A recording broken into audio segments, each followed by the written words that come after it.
అరే నాయన, అవసరమా మనకి మెచ్యూర్ ఫంక్షన్లో, అవసరమా మనకి పెళ్లిళ్ళు ఇంతంత ఖర్చులు పెట్టి, అవసరమా మనకి ఇంతంత ఖర్చులు?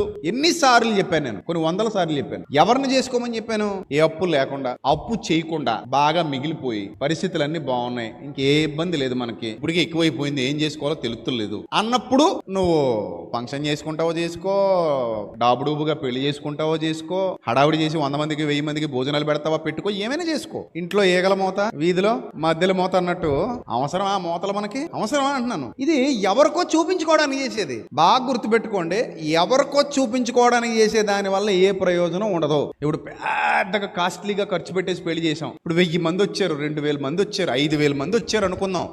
5000 మందితో చేసాడండి పెళ్లి, అద్దరు కొట్టేశాడండి అన్నారు. ఎన్ని రోజులు చెప్పుకుంటారు అనుకుంటున్నావు అది నువ్వు?